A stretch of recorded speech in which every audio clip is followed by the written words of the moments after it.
from Chicago, it's Startup Hypeman, the podcast. What's up, everyone? My name is Raj Nation, founder and chief pitch artist at Startup Hypeman, where we help startups, scale-ups, and grown-ups not suck at how they pitch themselves so they stand out to their audience and stand apart from the competition. This podcast is all about bringing you the hearts, the minds, and the stories of leaders in the startup ecosystem, talking through the strategies they have deployed in order to build and grow their companies. And it's officially season 17 of the show, and all season long we've got a special treat for you, bringing you guests exclusively from the Startup Hypeman client portfolio, giving you a piece of their journey. Before we begin, if you're not a subscriber yet, go ahead and hit the subscribe button. And remember, you can catch all the episodes from our 17 season archive and learn how to pitch your startup at startuphypeman.com. All right, get your popcorn ready and get hyped because it's go time. Ladies and gentlemen, making his way to the microphone from San Francisco, California, he is the co-founder and COO of Blueboard. Please welcome Kevin Yip.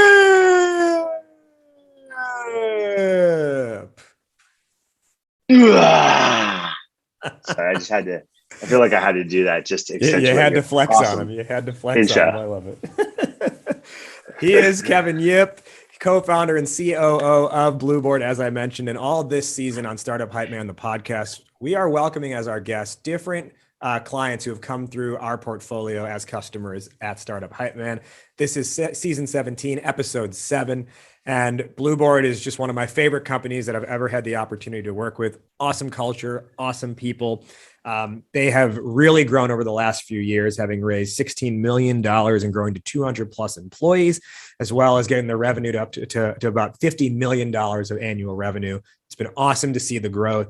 And I think the fact that those are some of the numbers out of the gate help put some context around our conversation today, because it's been a journey to get there. And that's why our topic today is going from no brand to known brand. Kevin, once again, welcome. Why is this on your mind? Why is this important to you? You know, I think a company is a brand and a product that never stops unfolding. You're always discovering nuances about who you are, what you want to deliver, the value you kind of have for your customers. And so I think it's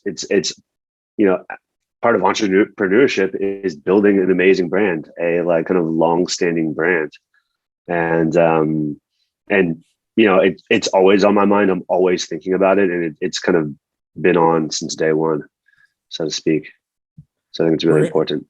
We're going to dive a whole lot more into Blueboard's path in brand growth. Before we get there, let's learn a little bit more about Kevin himself. Now, Kevin, I've known you for like 3 years now, I think. And I never knew that you were co-owner, or maybe are still co-owner, of a Japanese restaurant. Tell me about that. Yeah. So a friend and I, a little bit before I started Blueboard, opened up a Japanese curry bar. And we just love Japanese curry. Just it's a passion. And we thought, hey, like there are not enough Japanese curry restaurants in San Francisco, which is odd, right? Yeah. There was one major player and they were a lunch spot. And we're like, hey, let's open like more of a late night dinner spot. We'll do about half of our meals takeout, half in, and let's just find a small, cool place and make really great curry. And that was awesome. Ran that for, we were doing that for about 3-4 years. We ended up shutting it down because Blueboard was actually growing, couldn't work the restaurant anymore. And my buddy, was going another direction, was having a family and had some other things going on. But serving bowls of Japanese curry, I was pounding the chicken katsu. It took about 2.5 days to make the curry from scratch. Yeah, it was really fun. I think that's where I learned, like, I got a lot of fulfillment out of that, just because you get to see like people enjoy the meal and thank you. And you're like, oh, like that's like it's a moment in their day. And so I realized that, that was very fulfilling for me.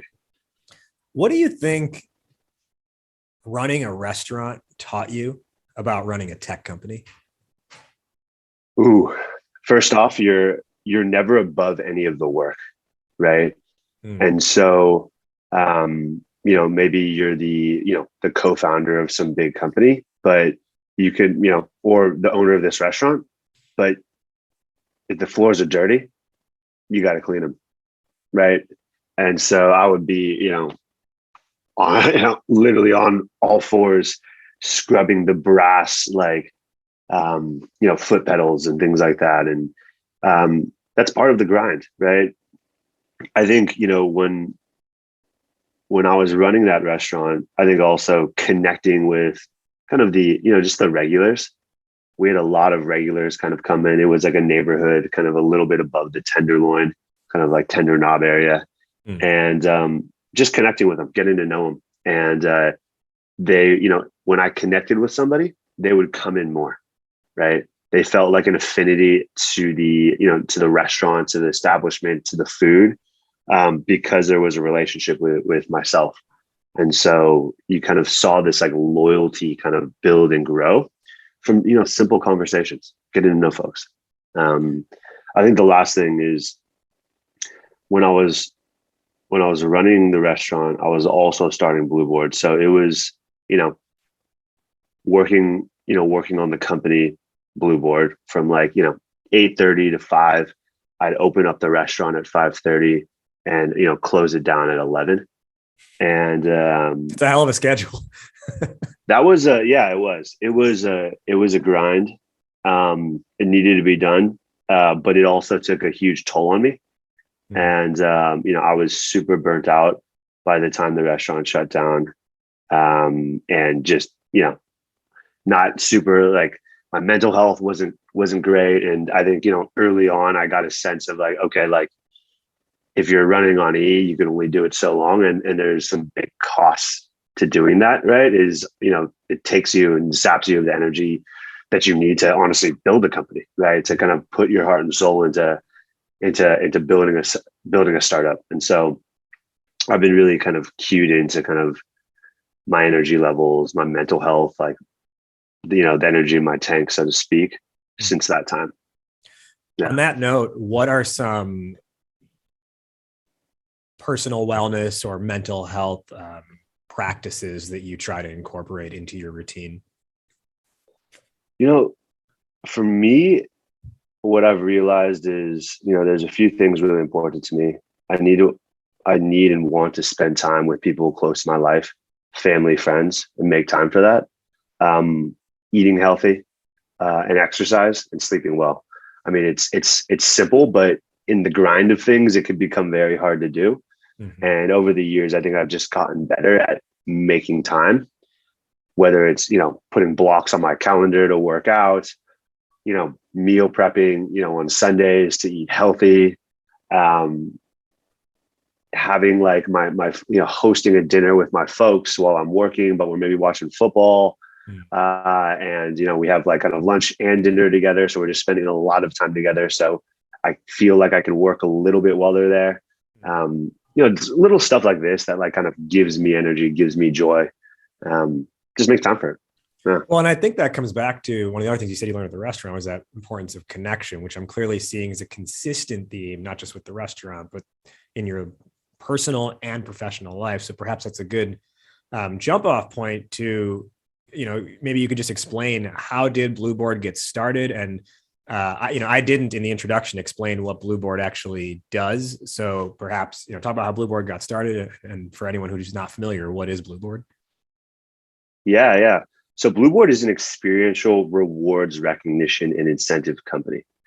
And so when great people at a company do great work, hit their 10-year anniversary, close the biggest deal in company history, they often get cash, get maybe a Amex gift card like myself. They might get a big screen TV, some swag, or they might get nothing, right? And so we think a really impactful reward for great work and achievement is a personal experience. So them taking their kids to their first baseball game, learning to surf in Hawaii, going skydiving for the first time, memories and experiences that they'll remember. And so that's kind of our product and kind of our mission is to help people get out and about in the world for great work.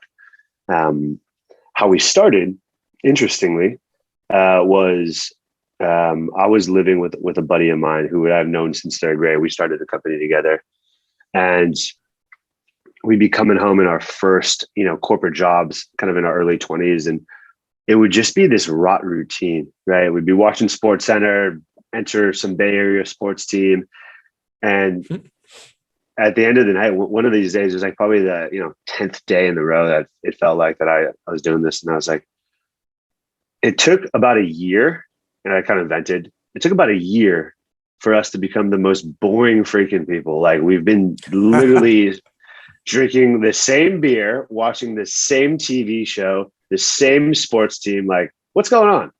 And I was like, what happened? And I was like, kind of like, what happened to when we were learning languages or making music? Even simple things like playing sports. We become observers of life almost, if you will. And so that was like just lamenting by me. And at the end of it, we took a pact between roommates, and we're like, hey, what's one thing we've been wanting to do, but we haven't made time for? And from every week for the next 3 months, we will do that activity. So for me, that was Krav Maga. I've always wanted to try it. My other buddy, my co-founder, did singing lessons. And every week we were just looking forward to that activity. We're building this new, kind of this new skill and kind of like this, beginner mindset in learning something new, adding this new wrinkle to our character. And at the end of the 3 months, we realized and talked about it. We're like, wow, such a simple commitment had like this outsized impact on our happiness. And that was really inspiring. And we were like, let's start a company to help people get on experiences. No product idea, no engineers.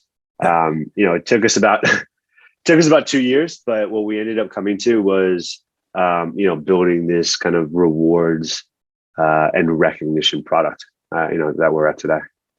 Which is all about the point of experiences over things and how you choose to recognize and reward employees. So let's use that as sort of at least our understanding for learning about the Blueboard brand. And again, our topic today is going from no brand to known brand. So I think the best way we can dive into this is, how do you, Kevin, just define brand at a base level? Yeah. Really simply, like I see brand as like a promise you deliver to your customers. And when you have no brand, you're small, you have no customers. And it is about kind of finding those customers that are going to bet on you, right? Really deliver something of value, and then bring that story out of them and telling that to the rest of the market. And so, yeah, brand is for me a promise, you deliver to your customers. Well, and I think Blueboard is such a classic startup case, like a tech startup case of the product that you're bringing to market requires education, right? Like you're introducing a different way of doing things, as opposed to, for example, if you were to start a web design company, it's not like the concept of web design is necessarily a new concept to your market. Unless you've got some, crazy way of doing it that's different. But you're going into a market where the status quo, the standard is companies reward their employees with either cash, gift cards, or a catalog of things they can choose from, like a blender or, like my wife's 10-year anniversary gift at her hospital was a keychain for 10 years, a keychain. Yeah. Right. So, there you are trying to educate the market on a different way of doing things, while at the same time, no one knows who you are. You don't have cachet. You don't have brand equity, right? And these are important things that you need to be able to influence another party. So how would you define like that first phase of Blueboard, where it's like education plus who the hell are we, and trying to get the market to understand that? Yeah. I think this is like it's a tough stage in a startup journey, because you need to be, I don't know about if ruthless is the right word, but you need to like really tell people the story and almost do it at all cost, right? And it's educating people on why you exist, the value you bring, even though you may not have any customers, right? That might be just the insight you have. That might be the founding story. But you also, at the same time of kind of like having that evangelical sale, you need to really listen, right? You need to really understand your customer and what problem they're solving and how they think about the decision and who else do they loop into that process, right? How they budget for it, when they budget for it. And so it's a mix of like almost shouting from the rooftop and like listening at the ground level. And that kind of iteration, and call it, movement to call it like early brand story market fit is super important. Is that kind of that mix of kind of evangelism plus like close listening and observation. Yeah. I really like how you said shout it from the rooftops, but listen at ground level. And then I also really love that term of story market fit, which I think is a great reframing of the whole situation. Not so much product market, but is the story that connecting with them. So on that note of in that phase of story market fit, what did customer acquisition look like when you were in that stage of story market fit? So I didn't tell our kind of our current product's founding story, but it was telling that story. And so for me and my co-founder, we had been working on projects, 80, 90, 100-hour weeks, and, doing it for a long time, 10, 12, 15 weeks. And by the end of it, both of us were, 15, 20 pounds heavier. Like we're anxious. We're eating unhealthy. You had to have been working at like an investment bank or something like that. Yeah. We're both like, he was in consulting. I was working at PwC and in finance. And I remember my manager coming up to me and she's like, Kevin, amazing job. Like I had two other associates quit, much smarter than me, before this project, and had to get both of their work done. And so, she came up to me, thanked me, and put down this Amex gift card on the table and like slid it over to me. And for me, when I got that, rather than feeling appreciated and valued and motivated to work hard on the next project, it felt impersonal. I felt undervalued and I was demotivated to work hard on the next project. And, the idea was like, oh, imagine if my manager had come up to me and said, hey, Kevin, amazing job. I know you love boxing. Got you this boxing membership for the next 3 months to the gym around the corner. Well, or, because hey, like, yeah. If I'm hearing that, right, you're working at PwC as an associate. I mean, even though it was fresh out of college or first couple years out of college, like your salary there is pretty good. So an extra, I don't know, $50, $75 is probably, whatever that gift card was. Maybe it was like $200. I don't know. You're probably like, I mean, that's fine, but it's not like I was strapped for cash to begin with, right? I have to imagine that was your mindset as part of that. Yeah.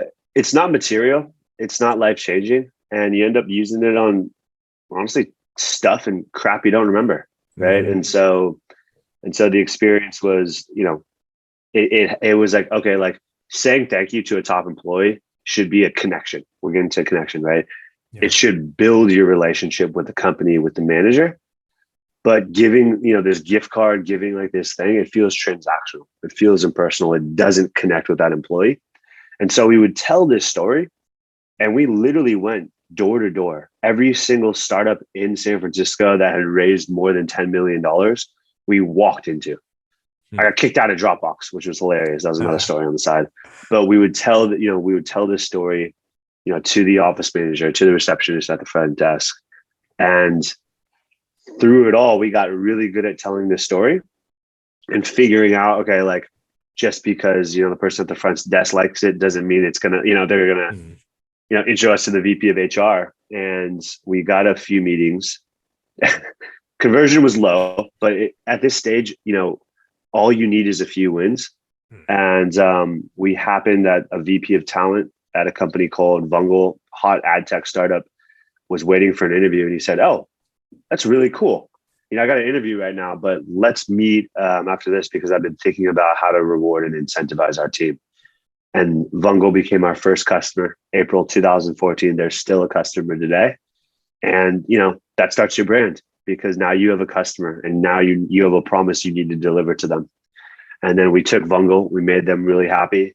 We figured out what we were doing well. We started telling, hey, Vungle, really hot startup, growing very quickly, uses us to reward employees, in a meaningful way because they just don't have time to do it. Right. And so that was our first evolution of, okay, our story and our value and, so on and so forth, as we, got new customers and learned more about what we could do.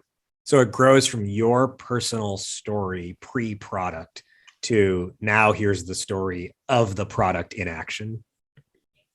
We tacked on the product in action and the value. Yeah. And now we have, I'm not even in sales. I don't even do sales as much, which is kind of a sad thing to say, but now it's, it centers around, the mission of the company, which is, kind of parallel to the story, but, doesn't include obviously my personal story. And then, really talking about the value of our product and our offering and what problems we're trying to solve and what are they trying to unlock in their employees and the culture they're trying to have. And so, it has evolved quite a bit, since those early kind of no brand days, so to speak. Yeah. Now I got to ask, cause you mentioned it. You said you just casually mentioned it. You said we got kicked out of Dropbox. Can you please share that story? Yeah. So and I'll fully admit, like when we started this company, I was a complete amateur. Like I literally knew nothing. And one of the things I didn't know was like, I remember his name. He was like Kevin Egan or something. He's the VP of sales at Dropbox. And I was like, oh yeah, we have a meeting with him at 3. We're talking about sales incentives. And the receptionist, and Dropbox is this hot company at the time, they're like, clicked on his calendar and they were like, yeah, you're not on here. And they're like, no, I think I am. And they're like, then they turn around the monitor and they're like, no, I'm looking at his calendar right now and you're not on it. And he's like, so what's up? And we're like, that must be a mistake. And so we just like, honestly, we're like kind of had no idea what to do. And then they called security and like escorted us out during lunchtime. And so I didn't, for some reason, I didn't know that, you could look at the calendar or like at it, like, they had like probably like, several hundred employees that the person would anyways. So we got kicked out. It was embarrassing. That's kind of, but I mean, I don't know. I love like the hustle and the zeal and just like the almost like the blind faith that like, yeah, we're going to walk in and it's going to work. And if it doesn't, well, whatever. It's not, it's not the end of the world. Totally. I think there's a lot behind that. Yeah. Yeah. I want to transition now to talk more about kind of like the growth phase of Blueboard. But before I do that, I just want to talk to our listeners for a moment, especially as our listeners, as you think about growth yourselves. A big part of that is kind of understanding your lead flow and knowing what's happening on your website. Specifically, what are you tracking on your website? Are you using Google Analytics? And if you are you in love with it? Probably not, because when it comes to using GA, understanding where and why you lose site visitors before they convert is just really hard. There's always some integration issue, or you got to sort through a mountain of data just to figure out what's causing your leads to drop off. And that's kind of a nightmare. That's why I was excited to learn of a better way to measure website analytics. And that's where Oribi comes into play. Oribi is a unique marketing analytics tool that captures all the events visitors perform on your website without any code. Oribi enables you to analyze visitor behavior patterns, build smart funnels, and get tons of insights so you always know what your next step is going to be.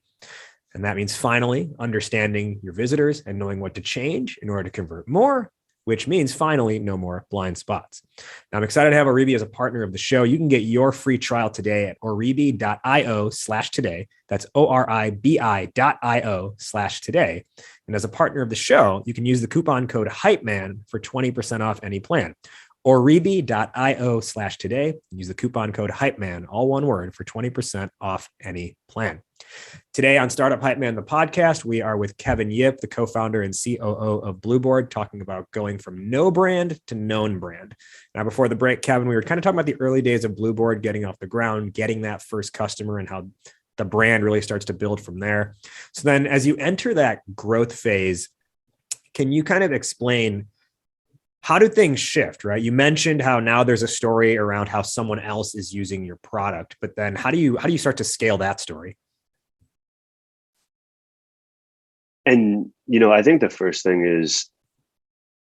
is being dialed in to the customer and the value you're providing, right?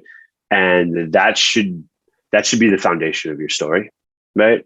And you should use your customers as salespeople, right? As marketers, right? Bring them along, connect with them, build relationships, right? That's how you really kind of get into getting to really know like how they're using it, when they're using it, like what's the feedback from the employees that receive these experiences, right? Like, is it easy to use? Is it known by the CEO down to like kind of the remote offices? Mm-hmm.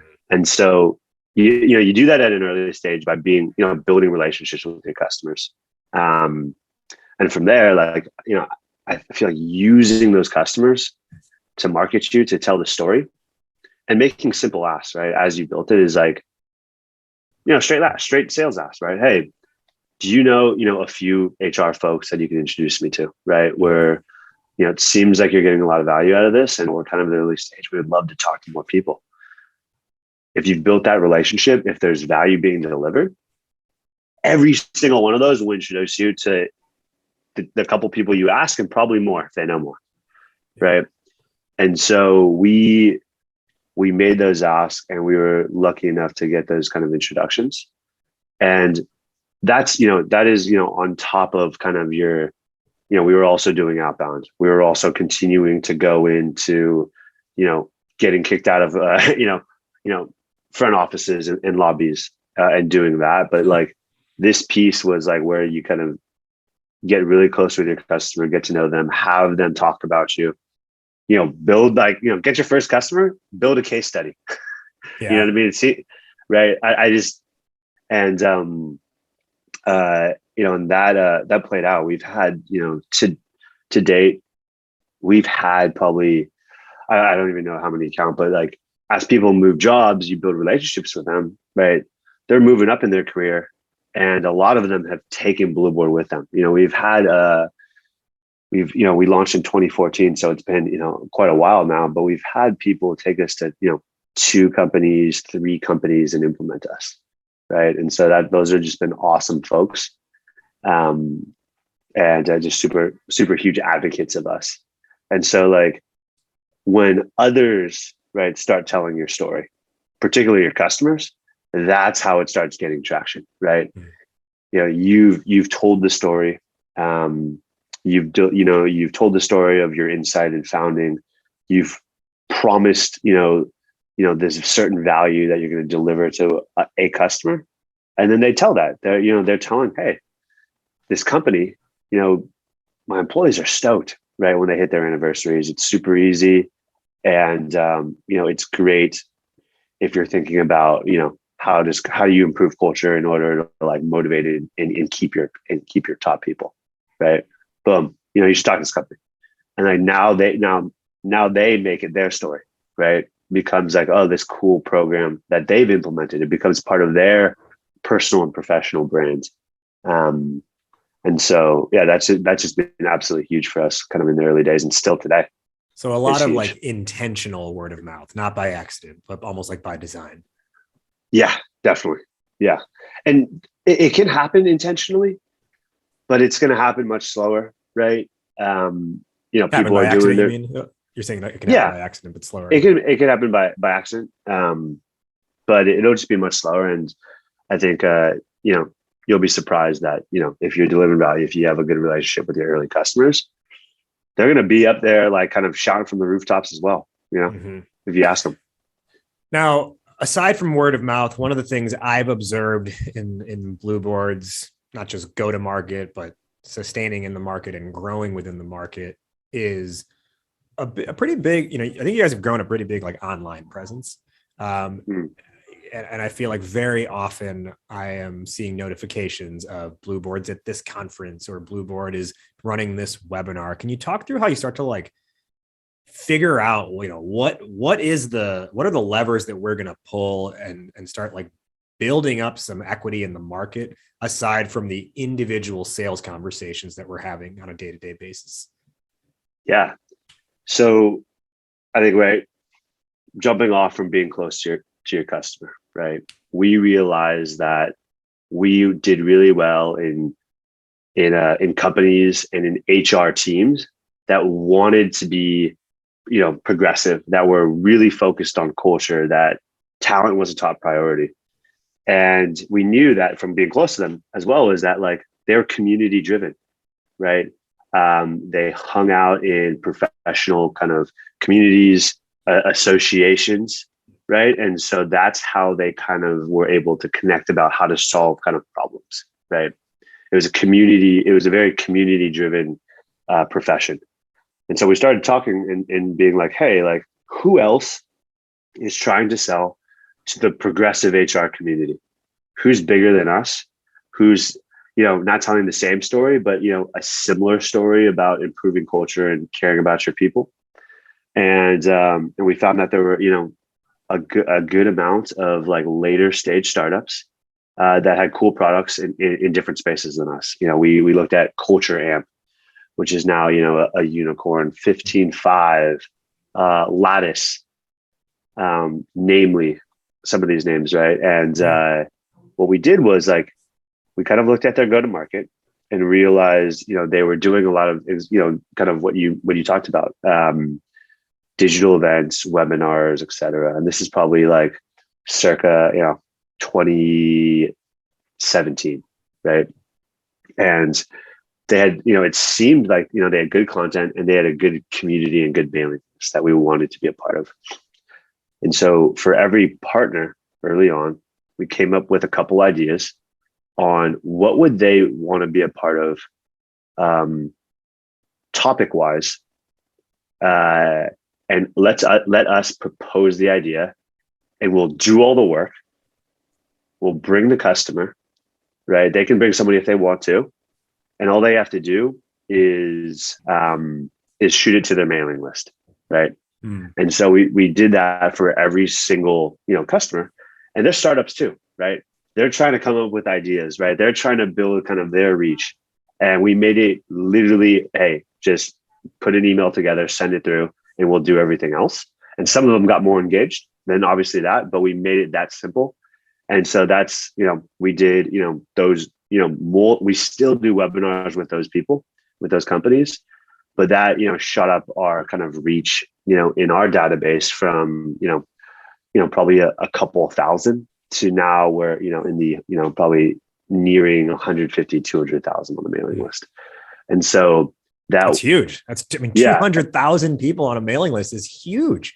Yeah. And so that motion early on of like, okay, like who else, bigger than us that is selling to the same buyer as us, and like, let's work with them. Let's kind of, let's build relationships and connect with them, offer them value. And then in return, we can get some awareness that people kind of know what Blueboard is and, what we stand for. And so that was very helpful. Yeah. From personal experience, probably the top thing that grew Startup Hypeman over the last year was a very similar approach, which is showing up in a lot of places online with other partners, right? With other companies and running these like partner webinars or partner workshops. And a couple of years ago, I had a guest on the show by the name of Sean Amirati. He's a venture capitalist, and he also authored this book called The Science of Growth, which looked at really like it studied pairs of companies who were doing nearly identical things in nearly identical markets and saying, okay, well, what led one company to scale and the other one to stall out? So it looked at like, we all know YouTube, but there was another company at the time called Rever, and no one's ever heard of Rever. We know Tesla. There was another company called Fisker, and no one really ever remembers Fisker. And there was WordPress, and then there was another one. So anyways, they looked at like 6 to 8 different pairs of companies, and then they boiled it down to like 5 or 6 specific principles that are behind what they call the science of growth. And one of those principles was the ability to, they called it draft off of other people's platforms. And that's what I think this model is here, is right. You're able to draft off of the success of someone else, not in like a insidious or like devious way, but in a way that benefits the both of you. Because I think for the partner, right? Let's say you partner with an HR conference, or you partner with a Lattice or something like that. They're building up their brand equity by bringing something new to their audience around whatever the topic you're going to talk about is. And on your side, right, you're getting potential, like you're both getting potential leads. You're both getting, you're both building up your brand in the process, right? Mm-hmm. Yeah, absolutely. Yeah. And so that was a huge, that's been a huge kind of lever. Within that, actually, though, can you talk through like, because I've got a very specific approach when I'm doing Startup Hypeman webinar, workshop content, and I want to hear your kind of reaction to this. I think the key, and I believe Blueboard's going about it this way as well, because I see a lot of companies get this wrong, is they turn the webinar into a product pitch. Like it's like a 30-minute product pitch. But the webinar's got to like educate the market on something, right? 100%. We maybe have done a couple, call it webinars, where they're more product rollouts, but we're very upfront about that. Mm-hmm. And the people that sign up, are wanting to learn more about the product. The types of webinars that, I'm talking about are, thought leadership and educational by nature, right? How are we getting a customer to share their insight on, it might not even be related to Blueboard, but it just might be related to, target, identifying high potential talent within your organization and creating an elevated employee experience to make sure that they have the career development and growth to stay at your company.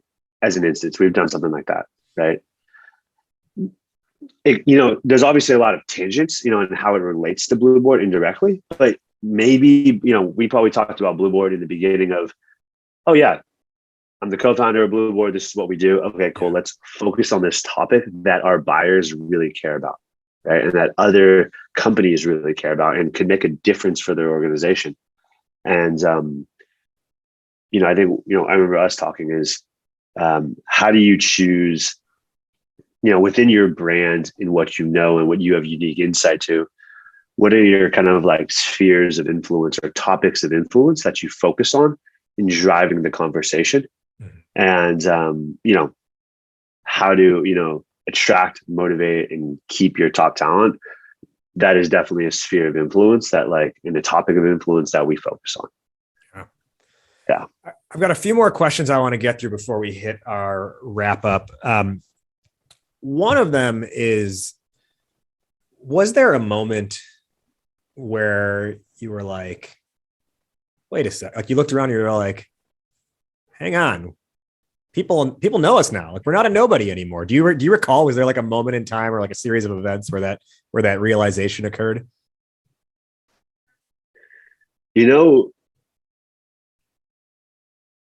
I would say where there's been a couple of times going into, we Procter & Gamble as a customer, and I ended up flying out to Boston to their grooming division to pitch and close that deal.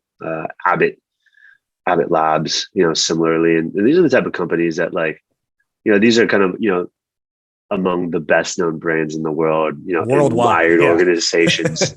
And it was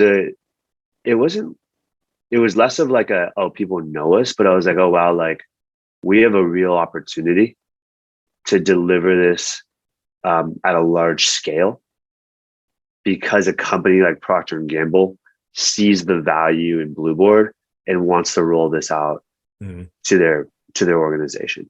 And it was, that's kind of, those are kind of the marquee customers and clients that kind of like, they almost like unlock like a new market, and they kind of internally give you the confidence that you as a startup are like, oh, like they want us, right? And so I feel like there's like these kind of unlocks where like they can become marquee clients, but then also like they give the startup the confidence to be like, yeah, we can deliver to, a company like Procter & Gamble. And so like, I think those have been like, phases of like, this is like a really cool customer, and we have like this opportunity to deliver something like pretty meaningful to like just an awesome organization.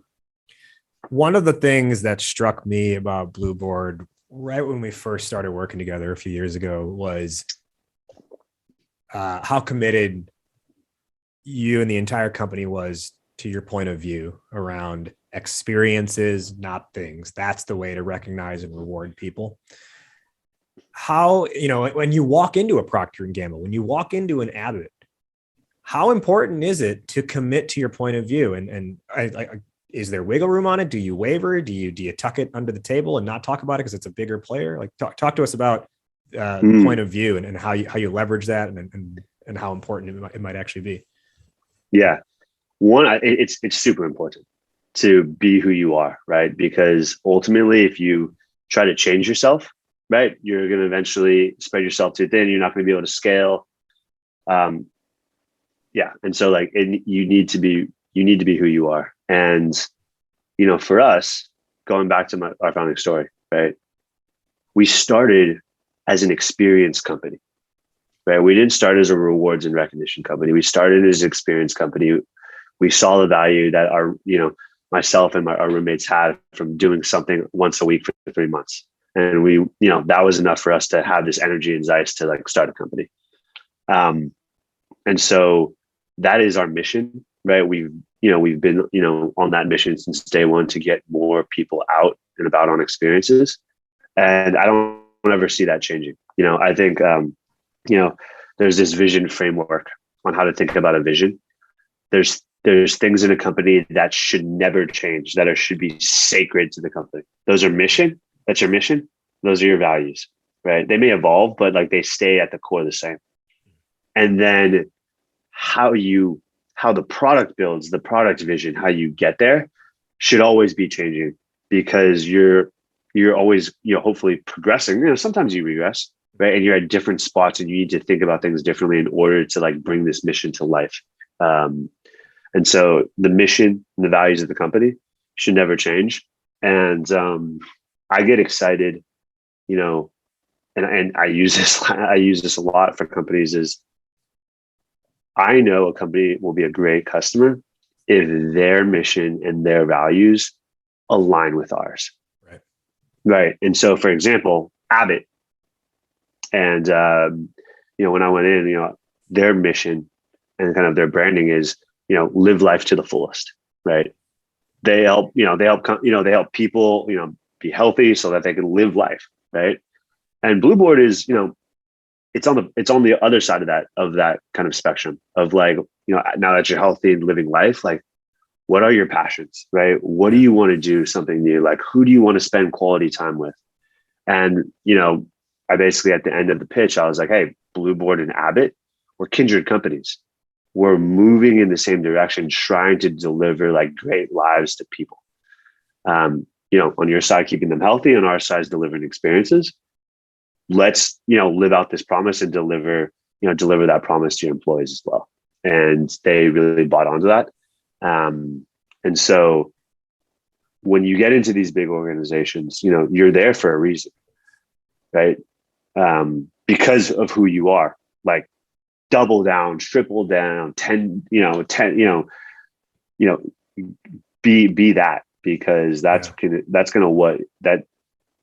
that resonance and that like kind of hook you have kind of with your customer and like kind of their emotion, like it's because of who you are, and just, continue to do that.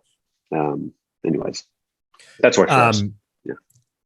I got one more question, then we'll hit our wrap up, and it's continuing on that note of committing to the point of view.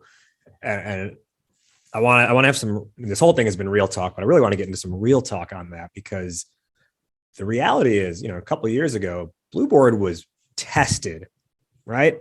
March 14th or whatever it was, 2020.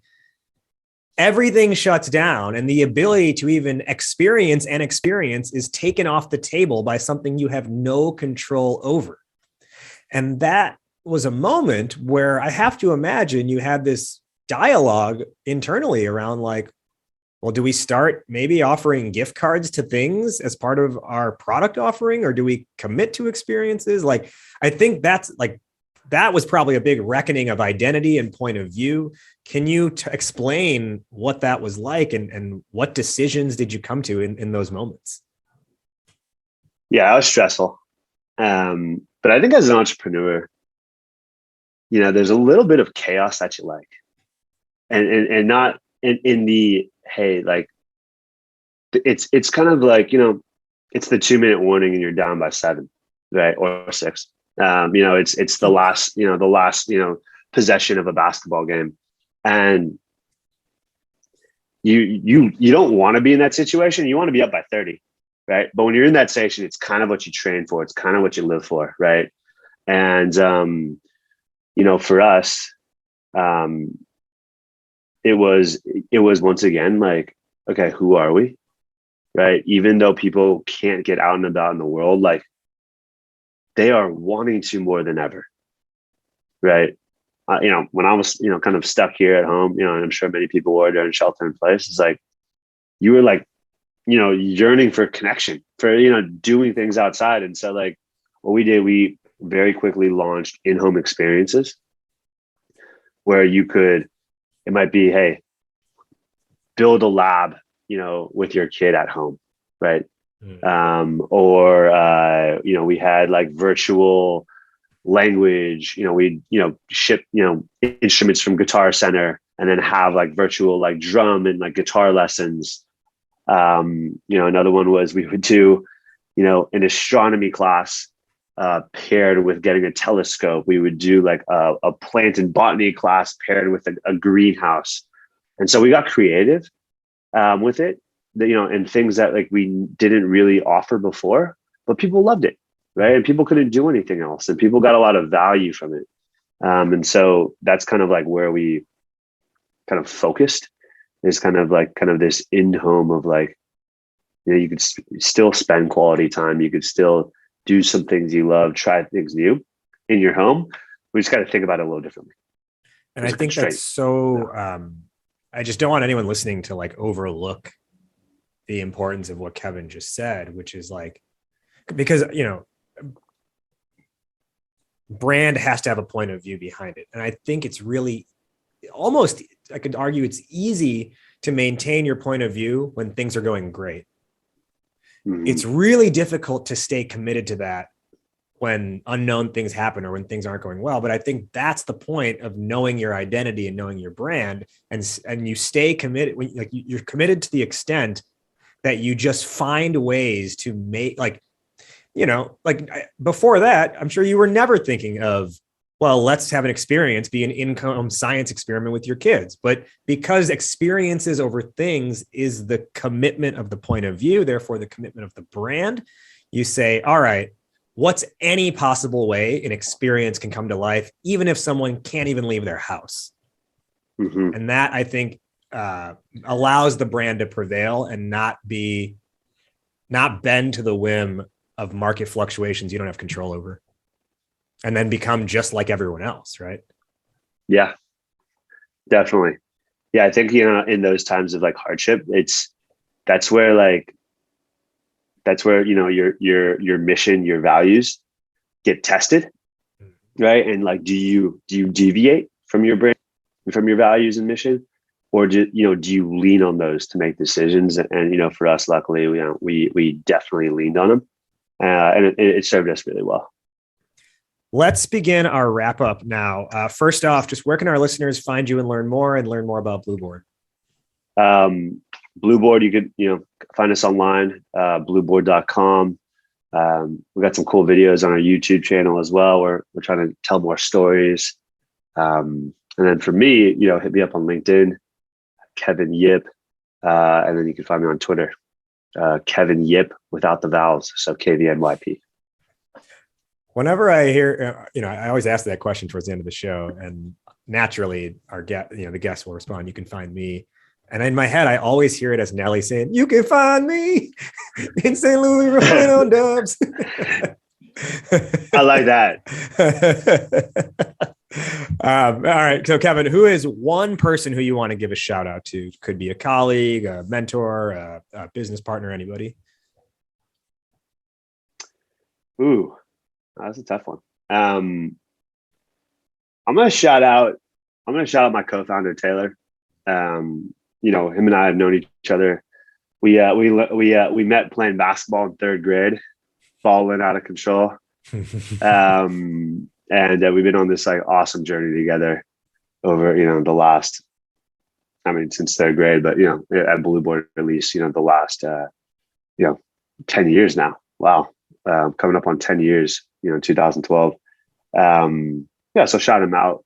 I think, for us, we've been, you hear horror stories about best friends starting businesses together.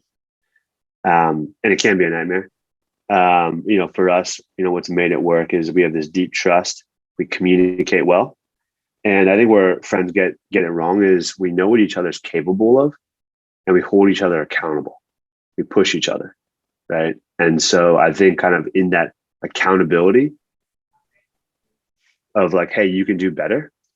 Plus, almost pepping, kind of this pep talk of, so let's do better. Let's do as much as we can do. Over the years, that's made a huge difference, kind of in our partnership and in our friendship. And we still go on experiences all the time together. We're both big Niners fans, so we're actually both flying out to Green Bay this weekend. This might date the podcast. Speaking of being up by 7 or 6 with 2 minutes left. I was at the Cowboys game last week. But yeah, so and that's part of, me staying mentally healthy is, finding time to do the things you love with the people you love. Yeah. Yeah. Let's go to our top 1 or 2 lessons or takeaways for the listeners based on today's discussion. I'll go first and I'll toss it over to you. The topic today was going from no brand to known brand. And I think my biggest thing from our conversation is just the importance of your brand is nothing without a point of view. And you have got to become the, essentially the missionary, the mission for that point of view and the ultimate steward and champion of it, if you want to grow your brand.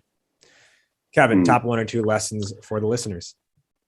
The one that's, kind of sticks out to me is, at your early stage and kind of, building on what you said is you need to be that missionary, and kind of the sale has to be about evangelism and, shouting from the rooftop, but you also need to be cognizant about making sure you're really listening to the people you're talking to.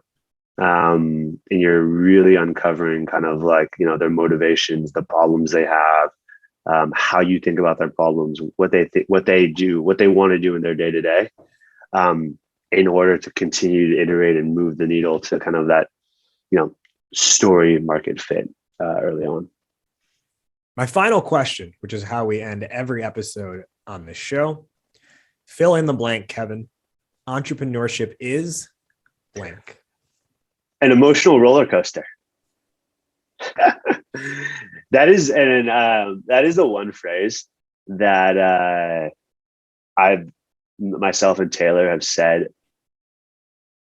over the last 10 years.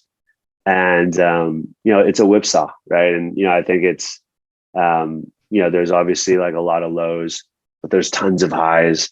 And I think what balances out that emotional roller coaster is hey, understanding the value you have, what mission you're trying to achieve, and knowing that you're continuing to make progress on that, right? And so like while like the lows might be incredibly bad, the highs might be feeling great. Like so long as that like roller coaster is like moving the mission forward, that you should be proud and happy, but not satisfied where you are. Yeah. Entrepreneurship is an emotional roller coaster. He is Kevin Yip, co-founder and COO of Blueboard. Kevin, thank you so much for joining today on Startup Hypeman, the podcast. Thanks, Raj, for having me. That does it for this week's episode. Thank you so much for listening. If you liked what you heard, go ahead and leave a rating and review in your podcast app, or do us one better. Hit the share button. Send this episode to one friend who you think needs to hear it. While you're on your way out, don't forget to follow Startup Hypeman on Instagram and LinkedIn at Startup Hypeman. And remember, you can also connect with today's guest as well. They left their contact info. They love hearing if what they shared helped you in any way. StartupHypeman.com is the place to catch the full 17-season archive and learn all about how to pitch your startup. We'll see you next week, but until then, stay hyped. Raj Nation out.